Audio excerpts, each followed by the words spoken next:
Welcome, everyone. We see you entering the webinar. My name is John Uzzini. I'm Director of Teaching and Learning at Achieving the Dream. We're going to get started in just a minute or two, but thank you for joining us. We'll be right with you.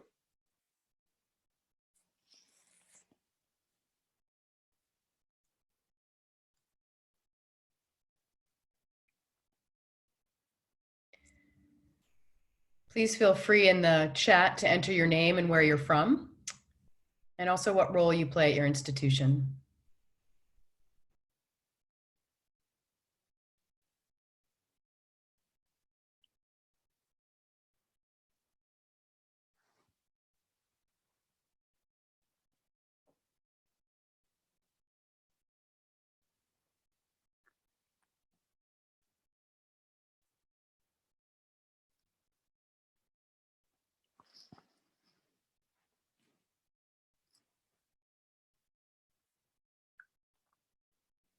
If you're just joining us, if you could use the chat button at the bottom of your screen, tell us your name, your title, and your institution. Thanks so much for joining us. We've got a great presentation planned for you today. We're looking forward to hearing from you, and we think this is going to be a great hour together.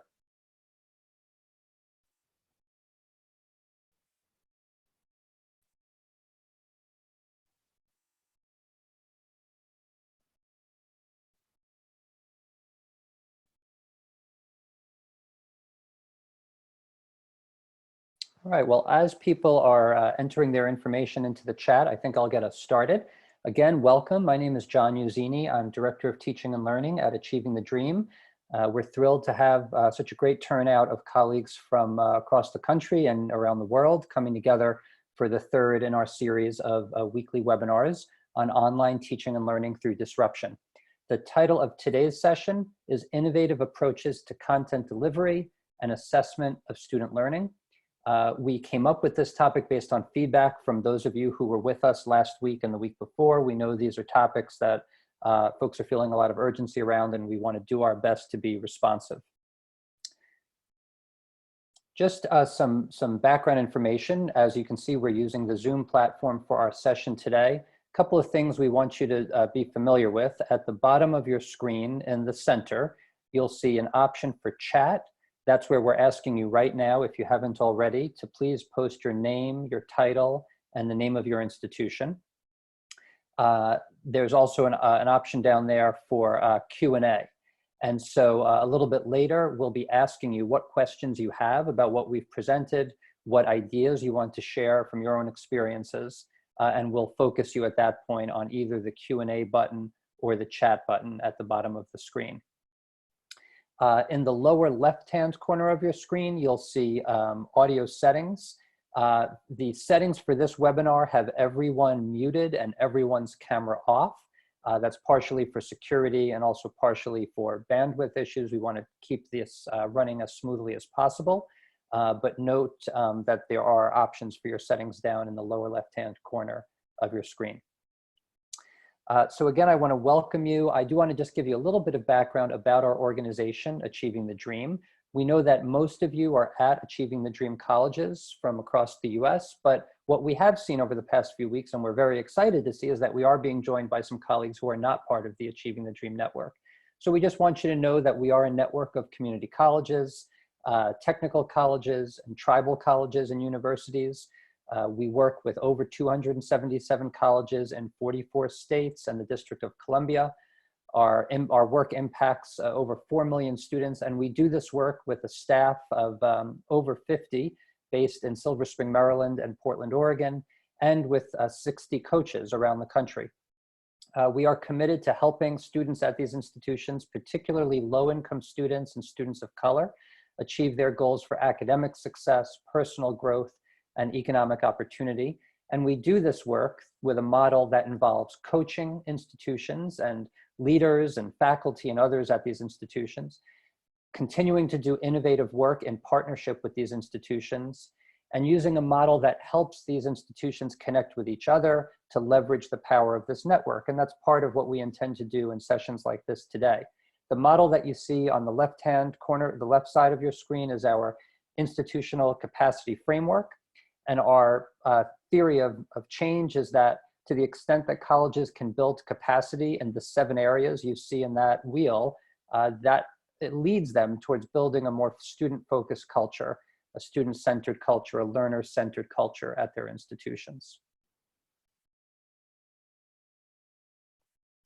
So I'm going to ask our CEO and president, Dr. Karen Stout, to share some thoughts for a couple of minutes, and then we'll move on to our plans for today's session.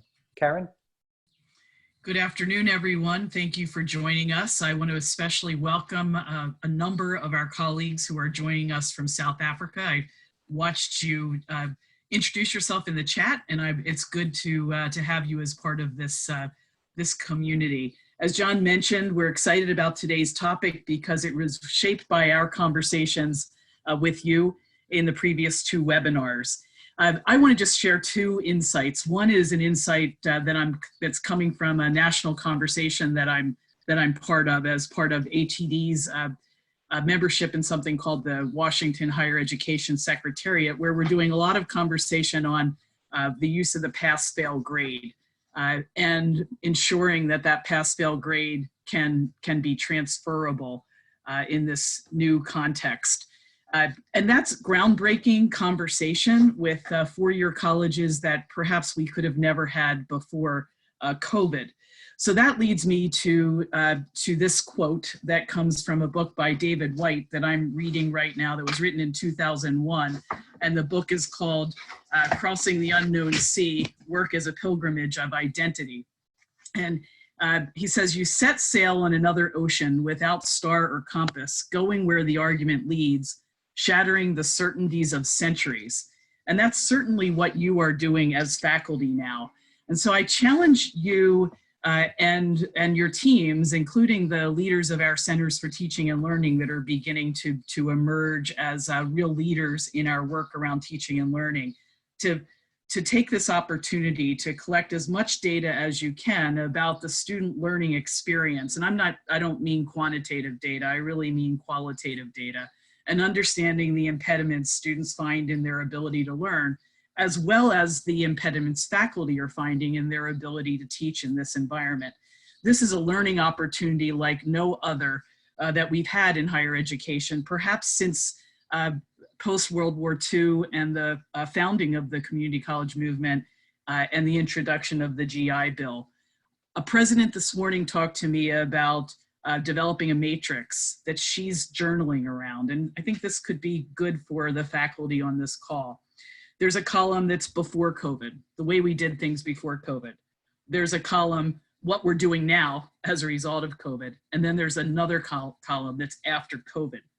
So an example of that might be before COVID, we were doing a lot of placement testing in our sector, using AccuPlacer, experimenting with multiple measures.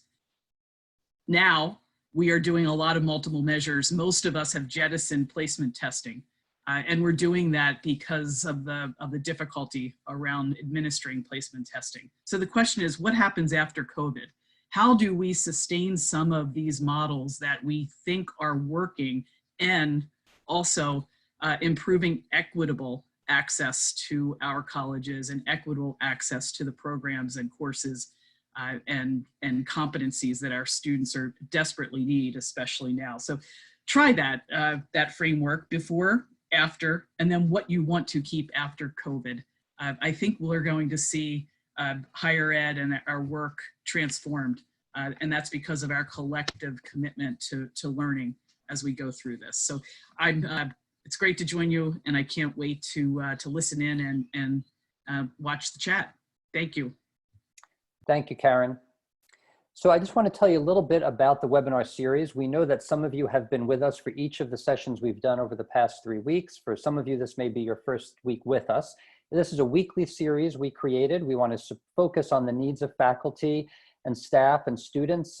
This is an unprecedented closure of college campuses across the US. And so we are hoping that through these weekly sessions, we're able to come together to provide support to each other, to provide you with strategies and tools that you need to adjust to the educational and social disruptions on your campus.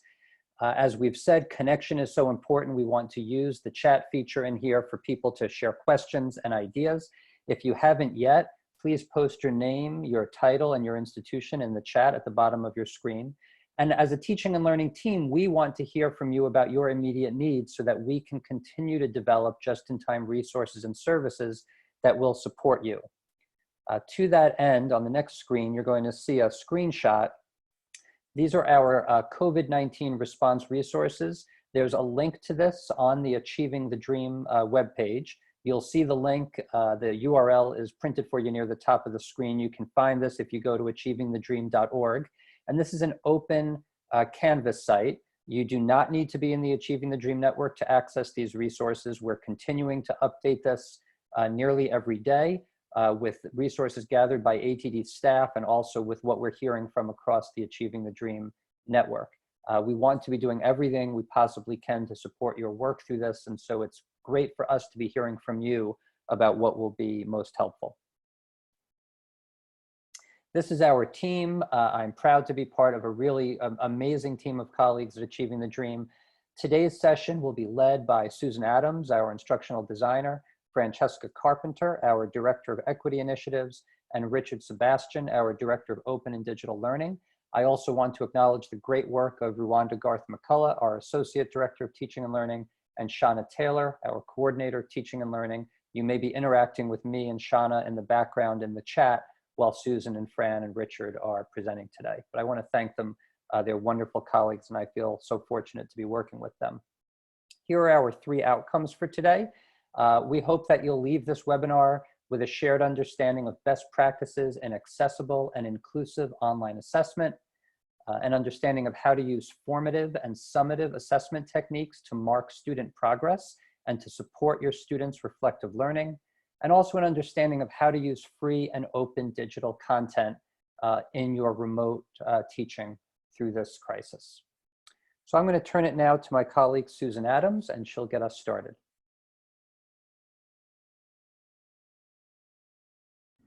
Many of you were part of our last 2 webinars where we framed them through 3 basic elements of teaching online. So briefly revisiting those, we presented the connection, content, and context.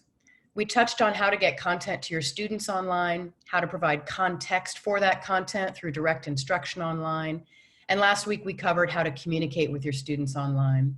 Today, we're diving more deeply into the content element by exploring ways to effectively create online assessments. As we take a deep dive into creating effective online assessments, I can't emphasize enough the reminder that online teaching is not about the technology. It is about how we use technology to create digital learning experiences and authentic assessments. And again, we can do this with a combination of facilitation and design choices to create a space where students feel seen, connected, and supported. We can't always do the same thing online. Some assignments are no longer possible, some expectations are no longer reasonable, and some objectives are no longer valuable. We'll present strategies to spark your creativity today and invite flexibility, as well as compassionate expectations. So we'll start with kind of an overview of online assessment best practices. One is to start with going back to your learning outcomes and designing your assessments from there. And also prioritize real-world issues and topics in your activity and project design, also known as authentic assessments.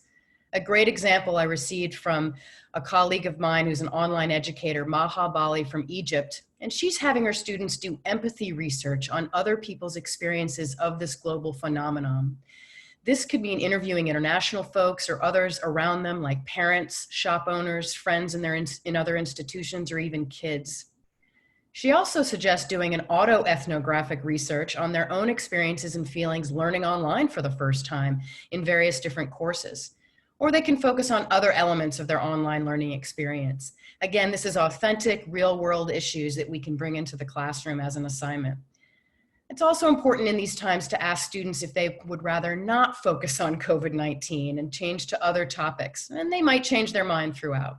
Allowing for that flexibility and again, compassionate expectations is warranted right now. Also encourage research and original thinking instead of memorization in your assessments. If possible, embed work integrated learning experiences in your course, if at all, with local employer partnerships or even virtual internships that are starting to pop up. And also administer short assessments. So if you are going to assess online, do short and different types periodically so that students can assess their progress. And as always, be transparent. Explain to students how completing assignments and assessments will help them achieve their learning outcomes. Hello. So it is important to remember that going online can present some equity challenges for our students, especially those with differing abilities. There are a few things that you should keep in mind and consider when going fully online with assessments. Some of your students may have needed accommodations in the physical classroom, and we need to be mindful of that as we teach them online. We are assessing in new and innovative ways in a lot of cases. So it's important to first develop a clear statement to students that you are open to hearing their concerns regarding any proposed alternative assessment methods, especially where accessibility is an issue, and provide a clear channel of contact for those students to communicate with you about their needs. Second, we need to establish a clear and open line of communication. So that if accessibility concerns are raised, you can liaise with the disability or accessibility office at your institution for advice. Third, we really want you to know your students. So offer your students a choice in how they reach your learning outcomes. For example, the choice to either submit a written assignment or deliver a video or audio presentation. This will support equity for students with disabilities and guarantee that students have options should they need to meet technical or accessibility changes or challenges with any given format. Fourth, wherever possible, we ask that you create and provide students with a sample assessment submission for any alternative assessments you're developing so that they have clarity on what is expected of them. Next, we ask you to be aware that the use of timed online testing is highly problematic for many students with disabilities. And next, we ask that you really vary your assessment type. And we will dive deeper into various types of assessment in just a moment. So here we are with assessment types. We're going to talk about two different assessment types today and give you some practical examples to help you develop these assessments quickly. The first one is formative assessment.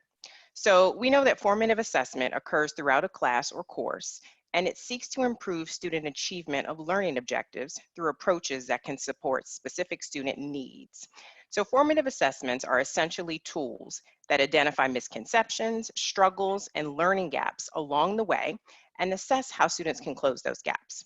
It includes effective tools for helping to shape learning and can even bolster students' abilities to take their own ownership of their learning.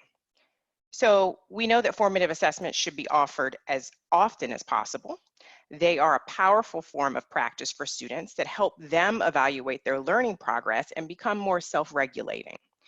They help students understand that the goal is to improve learning, not only to receive a final grade. And it's especially important right now when students may feel less connected to their instructors and to their peers.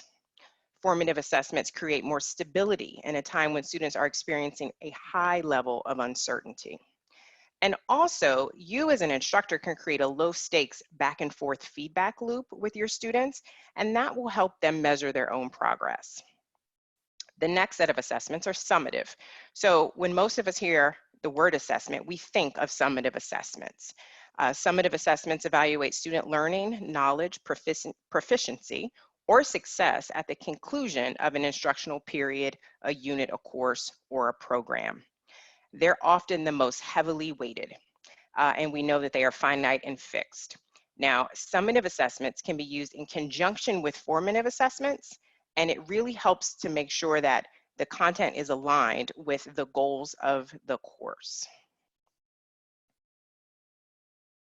So for formative assessment best practices, we ask that you keep a clear criteria for what defines good performance.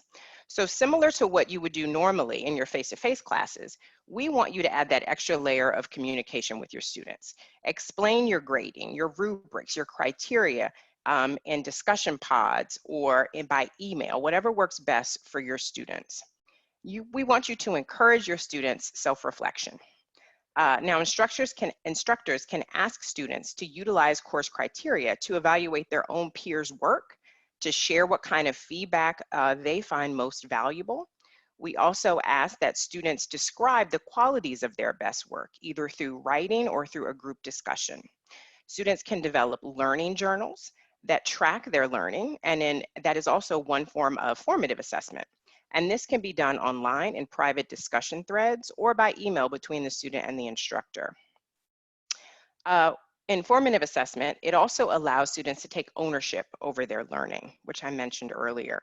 It's providing them with assessment options and letting them choose what they are reasonably able to complete based on their current circumstance. This is important because we know that some students are struggling with access to the internet, bandwidth, managing family and job commitments that they may not have had to deal with prior to this pandemic. Formative assessments give students detailed and actionable feedback. Instructors can consistently provide specific feedback tied to their predefined criteria that is listed in your syllabus. Feedback may be corrective and forward-looking rather than just evaluative. Examples can include comments on paper drafts, criteria on discussions, and using one-on-one check-ins and regular online quizzes. We ask that you encourage teacher and peer dialogue around learning. Instructors can invite students to discuss the formative learning process together. Next, we're asking that you promote positive motivational beliefs and self-esteem. Students will be more motivated and engaged when they are assured that their instructor cares for their development and their learning. Instructors can allow for rewrites and resubmissions to signal that an assessment or an assignment is designed to promote the development of learning. And then these rewrites might utilize low-stake assessments, what we talked about before with the formative types. And then you can provide opportunities to close gaps between current and desired performance. Next, you can collect information which can be used to help shape your teaching. And this goes back to knowing your students, and it allows them to identify where they're having difficulties, either on an assignment or a test or a written submission. And this approach promotes metacognition, as students are able and asked to think about their own learning. One form of a formative assessment is a one-minute paper. Now, as we dig deeper into the types and the strategies of techniques, I'm going to go over a few, and then Susan is going to review a few. This first one on the screen is the one-minute paper, and the goal of this assessment is to get a feel for whether your students have captured the most important points in a lesson, and for the student to identify which areas they need further support or instruction. So an example of the one-minute paper is on the left side of your screen. Essentially, students are asked to take 1 minute or more to answer 2 questions.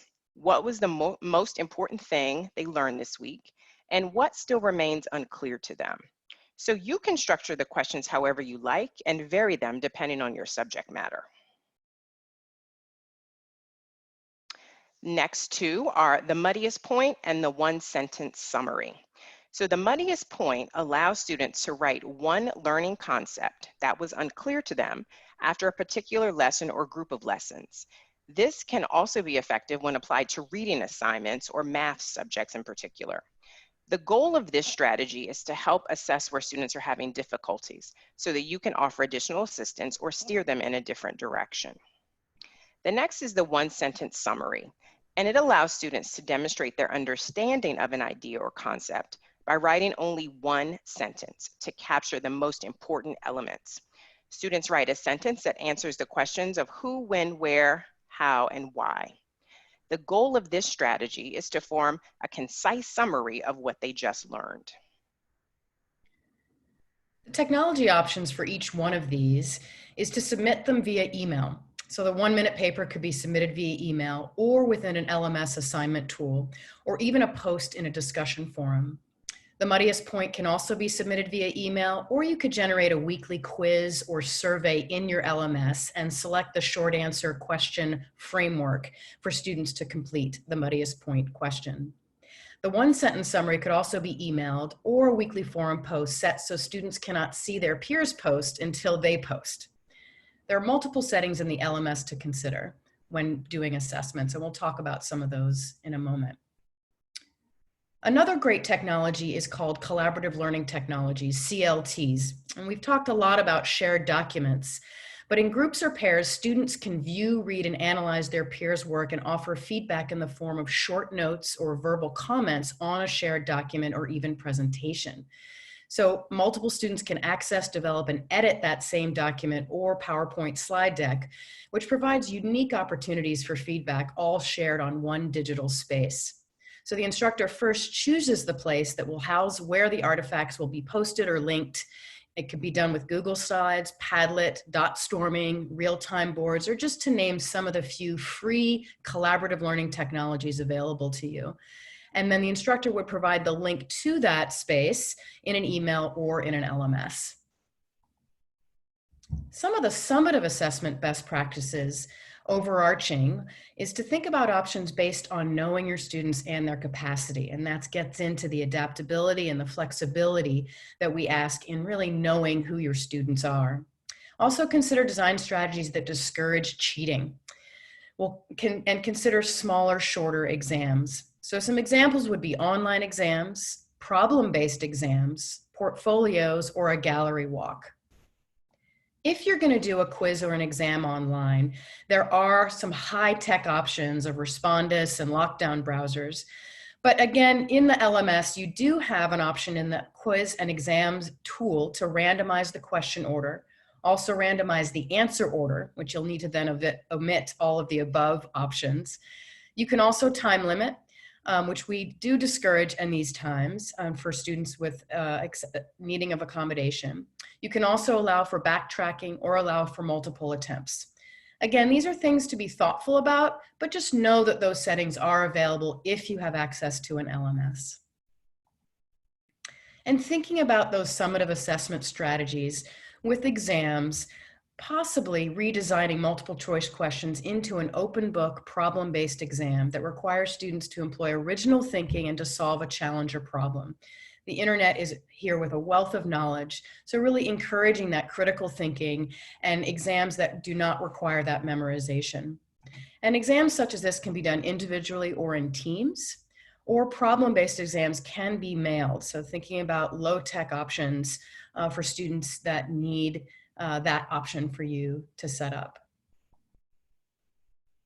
Portfolios provide a way for students to collect and organize examples of work completed over time. So this could be formative and summative.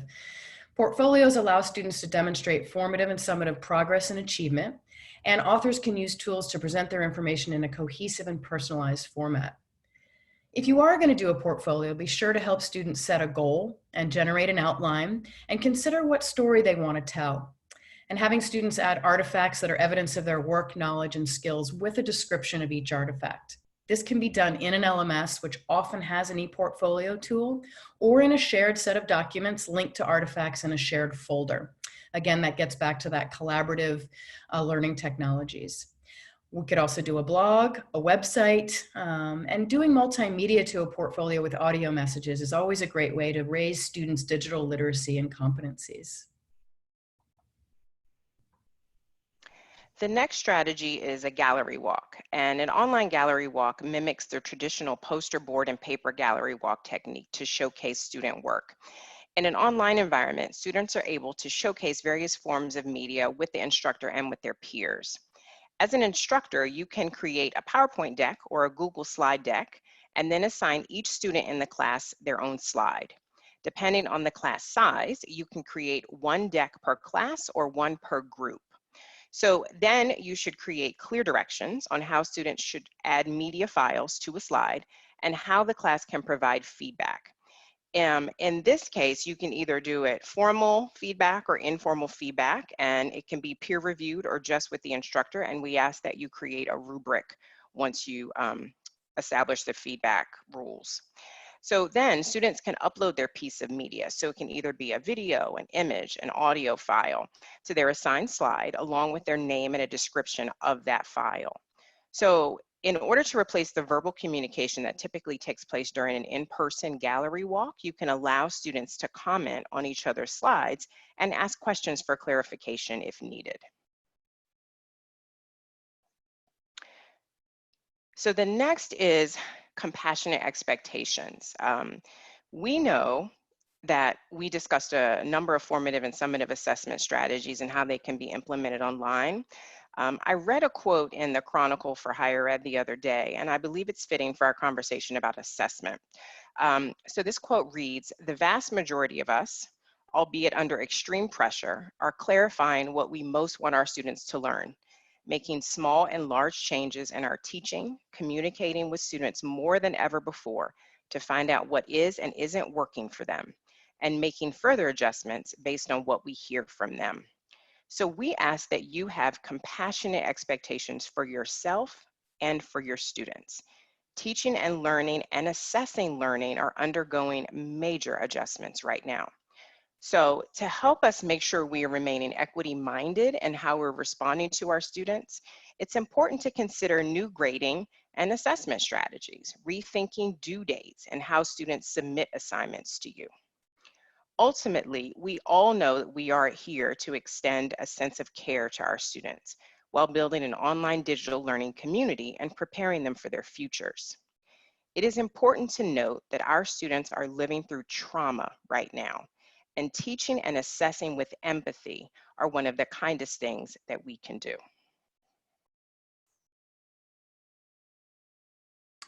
Great. Well, thank you, Susan and Fran. My name is Richard Sebastian. I am the Director of Open and Digital Learning here at Achieving the Dream, and I'm going to talk today about free and open digital content. If you joined us for our first webinar, Susan Adams did a great job of talking about the three basic elements of online instruction. One of those was content, and she asked, as a kind of guiding question, how will you get content to students in the easiest and most accessible way? And then how will students engage with that content? So when we're talking about content, in addition to what we just heard about assessing students, and it could include, assessment content, we also include textbooks, labs, graded assignments, exams, any materials that you may use to support student learning. And I think one issue that really this crisis has thrown into stark relief is college students' access to educational content, particularly digital access, as well as access to the flexible use of this content in ways that none of us anticipated at the beginning of the semester. Also, educational leaders are right now, they're currently considering the economic impacts of these campus closures on their institutions and on students, and thinking about strategies for reducing costs for the lean economic times that are ahead. So today's session on content is really focused on traditional content as well as open digital course content. And consistent with our recommendations throughout this series, I want to kind of focus on short-term, easy to implement solutions for faculty. If you're looking for kind of core content or supplemental content for your course to get through the rest of the term, but also content that might be useful as you begin to plan beyond the end of the semester. So I'm referring to kind of any kind of digital content, and this could be a full course, whole package, right? It could be a module or a section of a course or just supplemental material that you're looking for. It could be standalone, so a web-based link with maybe some print options, or some of this content is integrated into your learning management system, or it could just be a traditional print textbook.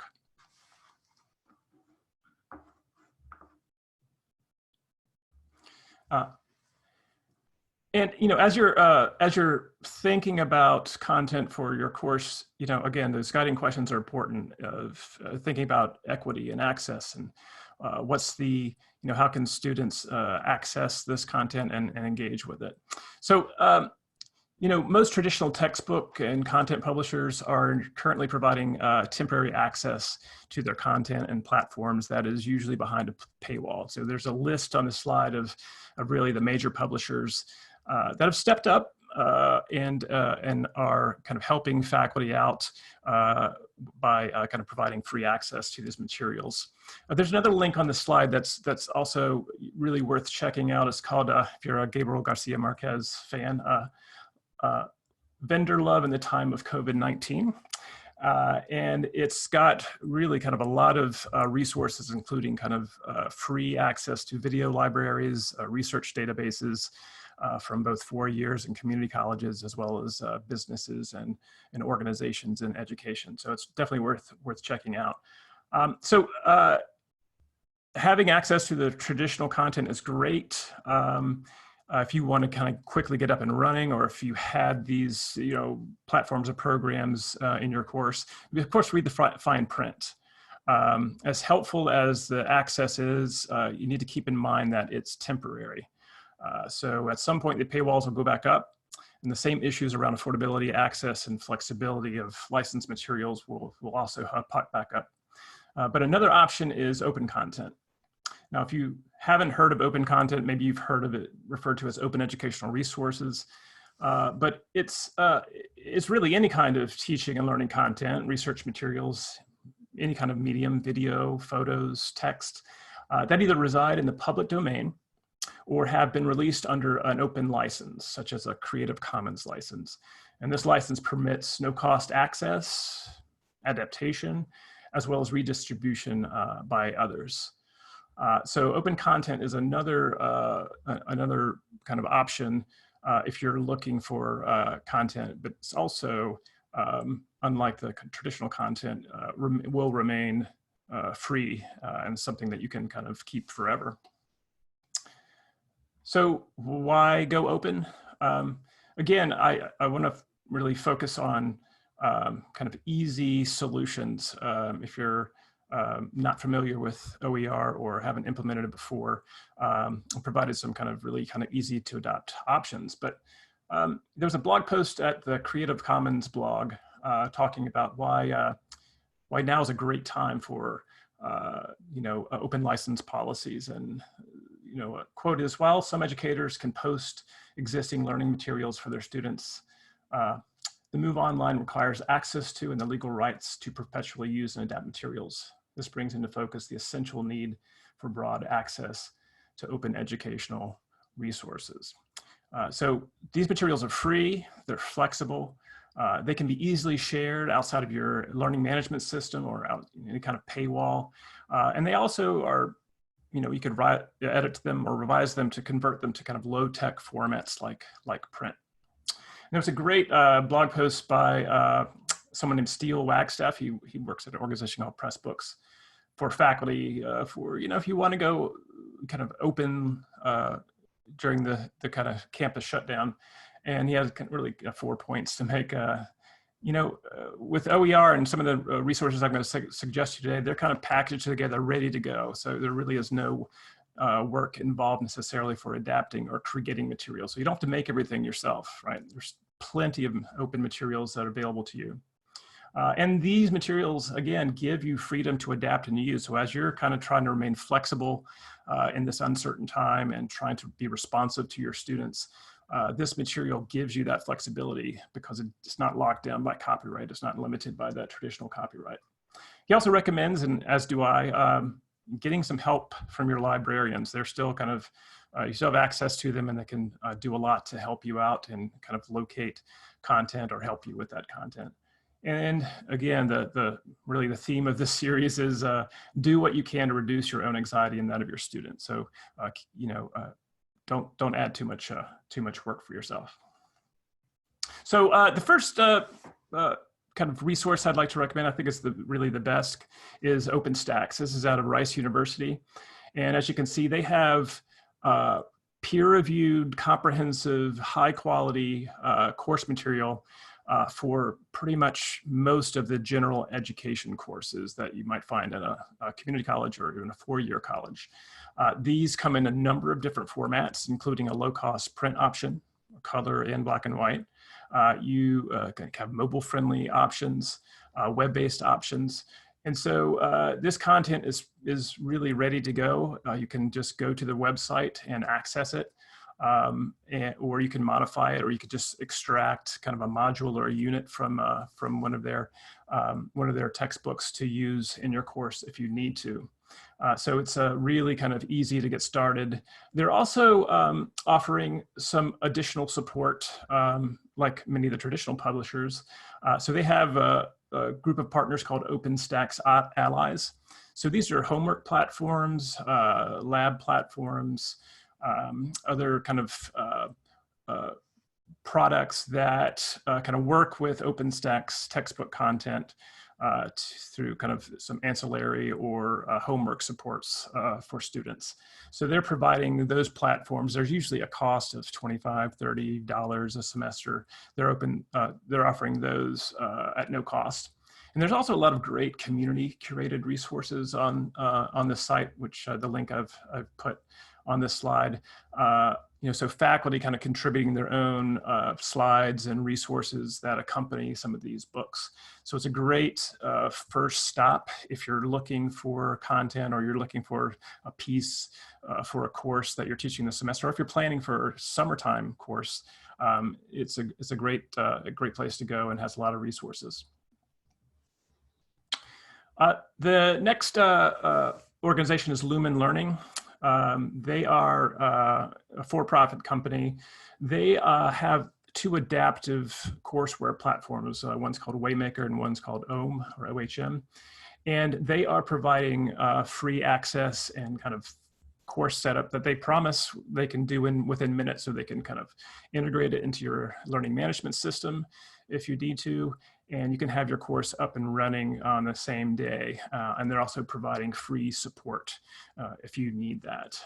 And that gives you really a full packaged course for many of the kind of core gen ed courses at college. So again, that's another place you might want to go if you're looking for really kind of a whole course solution. You also get the kind of analytics and adaptive features of their platforms.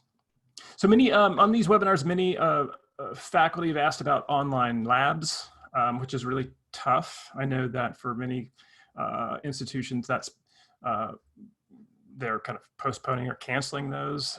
Some already have some built-in options, but it's how do you convert these kind of really manual or place-based course elements virtually? There are some resources, and these also come from OpenStax. One is SimBio.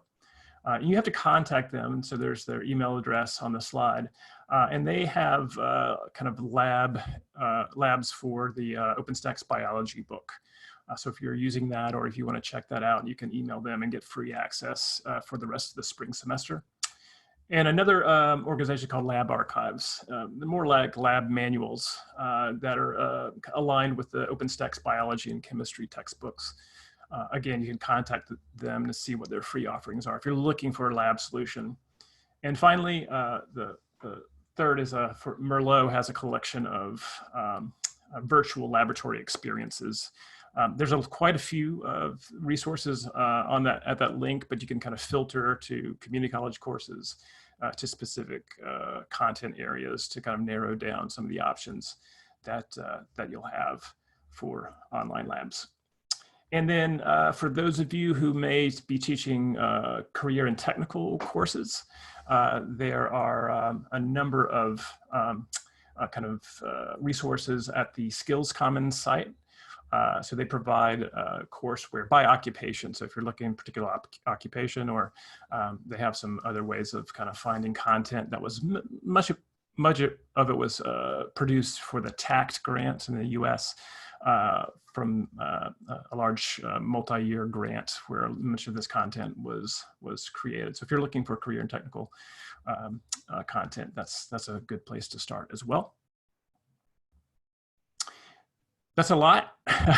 We talked about a lot today on assessments and open content. And I just want to point to, we are still doing these one-to-one virtual consultations. These are for ATD member colleges.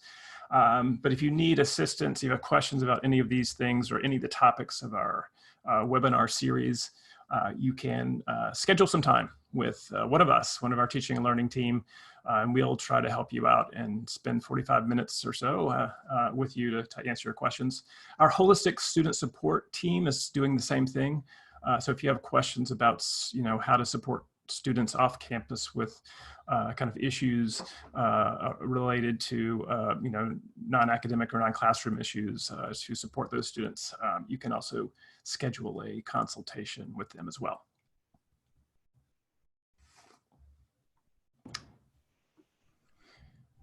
And now we're going to take your questions for the remainder of today's session to see what kind of questions you've had or entered in the chat, anything that we can help you with today during this session. So I think John and Shauna and others have been collecting your questions. And do you have any good ones, John? Yes, so I want to start on one that came from Trish Joyce asking about e-portfolios for composition students. She's wondering if others, if any of the speakers are familiar with platforms or programs that would be good for this purpose. So essentially e-portfolios that composition students can use in an online platform.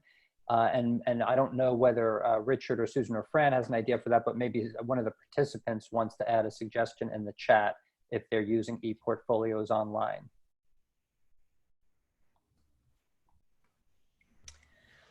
I'm realizing we also want to remind folks to do all panelists and attendees. It looks like they are doing that, but there's a drop-down menu to make sure that everybody gets to see your chat offering.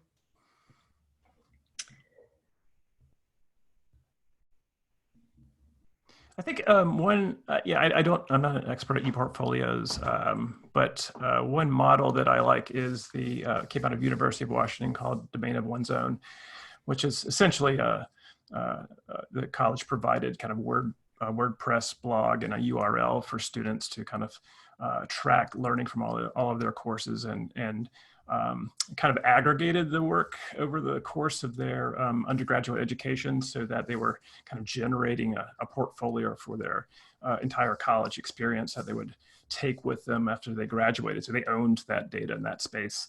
But that really was as simple as, starting up a blog and that student had to track their work and assignments and kind of reflect on their learning in the course or in the program. Thanks, Richard. A couple of people are asking about what resources we'll be making available after today's session. So we will be sending out links that will include the PowerPoint slides, the recording of the session, and the text that you're seeing accumulate in the chat. So if you're seeing, suggestions from colleagues at other parts of the country or questions and you'd like to connect with someone, you'll have the information will be downloaded from that chat, and we will share all of that out by tomorrow morning. We do have a question. Are there any suggestions on how faculty can reach students just to be in touch with them if their students don't have any online access?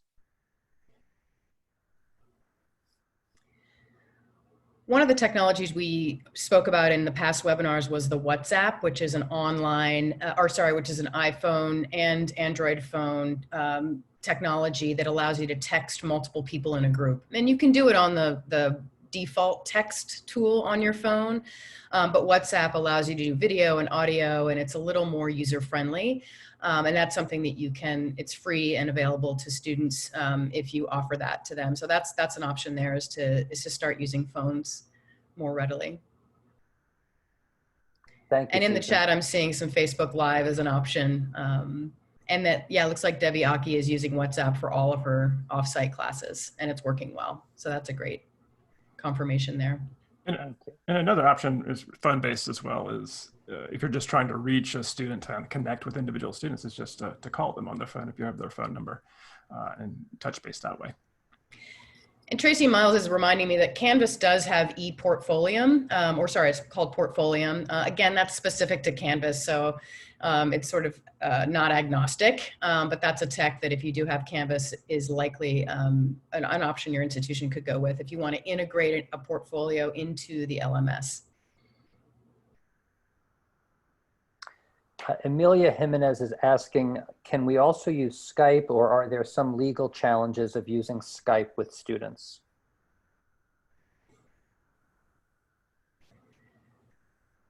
I haven't heard of any legal issues around Skype at this point. We are continuing to monitor sort of what's happening with Zoom in terms of Zoom bombing. and other securities. I know Zoom is setting up, and I haven't analyzed Skype yet, but it's something to have institutions be looking for, and making sure that security measures are in place and strategies therein. Thank you. We have a question. Are there EJournal platforms that we would recommend? This is an instructor who's looking to have her students record their experiences, both positive and not so positive, during this challenging period. And I'm not sure whether she means in writing or via video, but I wonder if any of our presenters have examples about how a faculty member could do that.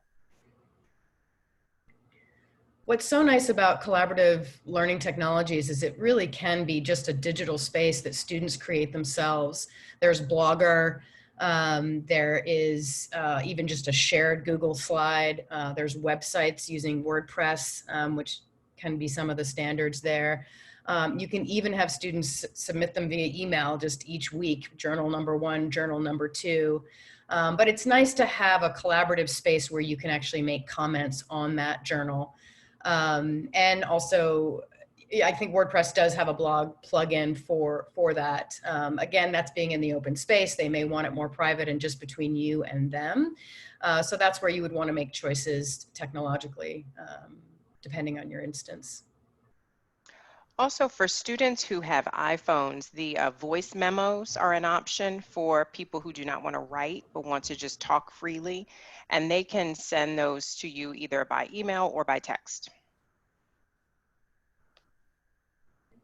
I want to point out really quickly, and someone I didn't see who kind of made it in the chat, is oftentimes your LMS has a lot of tools in it that many faculty aren't aware of or don't use, including kind of these kind of almost blog-like platforms or other kind of tools in there that you might want to investigate it more deeply to see if it offers something that you're looking for your course.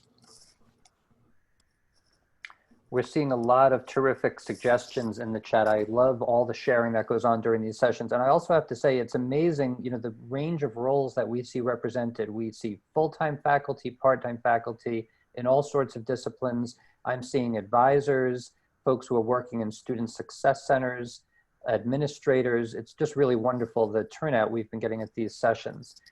I have a question here from an instructor who's wondering about using video for creating and sending students exercise and physical fitness lab experiences. So the instructor wants to create a video and send it out to students, but then also he wants students to respond with their with their performance of their lab work on video. So certainly people can use their phones or tablets to take video, but what programs would our presenters recommend, or if there are participants who want to add this to the chat, how would you recommend actually sharing these videos back and forth? There can be issues with how big the file size would be for uploading videos. LMSs can be increased in their memory size, which you can talk to your administrator about that. So there are spaces on the LMS in the discussion forum and on assignments to upload videos. Again, this is where websites could be an option for students, or a shared folder that you upload the video to. I noticed that Lori Flad, on one of our coaches, mentioned Flipgrid, and that's a great tool for quick videos and longer videos, and then you can respond to those videos, and it shows up in a card format layout on a website that you would send students to. So you would basically set up a Flipgrid site just for your class. So that's a great technology there. Also, if you have like an institutional instance of like the Google Suite with YouTube, you can set YouTube videos to private and share them only with specific people. So that's another way you can share videos that way. I'm seeing lots of great suggestions. If people would like to share additional questions in the chat, please do, and we're happy either to try to address them right now while we're on this session, but if not, you know, we would certainly do the research and do what we can to add ideas onto our growing resource list on the Achieving the Dream website.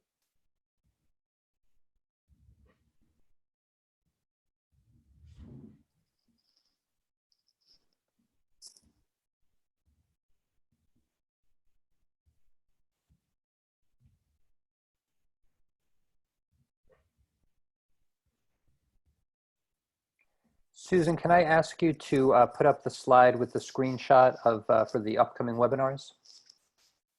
Certainly. We invite you to continue to post questions in the chat. I hope that we can take a couple more before we close out the session. But we do want to let you know that the fourth of our weekly sessions is coming up 1 week from today, Wednesday, April 15th. The title of that session is Sharing Stories of Accomplishment, Resilience, and Student Success.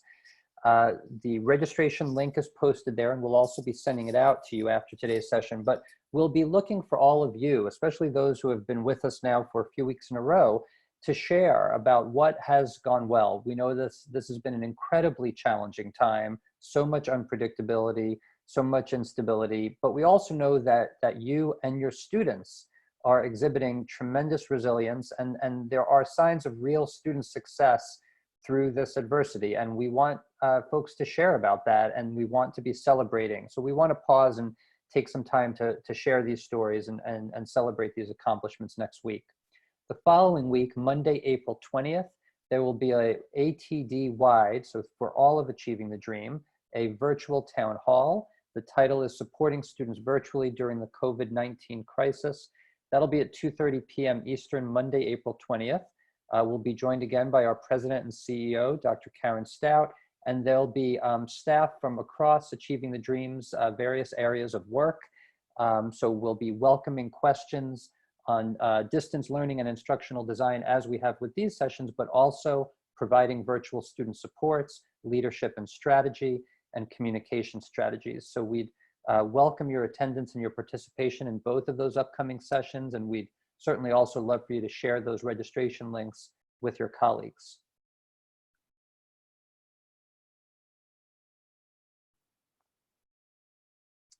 We would also love to hear your feedback on today's session. There's a Qualtrics survey that you'll receive a link to in your email this afternoon. We also welcome your questions if you'd like to email us directly at teachingandlearning@achievingthedream.org. We have one question in the chat about whether we'll be repeating our earlier webinars for those of us who did not attend earlier. We won't repeat them live, but we do have recordings available. So I think when we send a follow-up email after today's session, we'll send as a reminder a link to where people can access each of those recordings of the earlier sessions.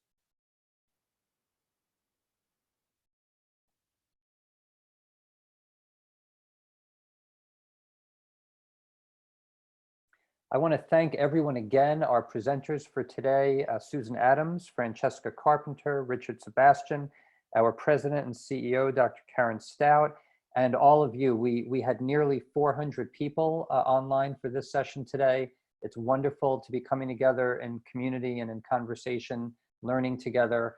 And we appreciate all the suggestions that people have been making, sharing what they are figuring out on their own in the chat.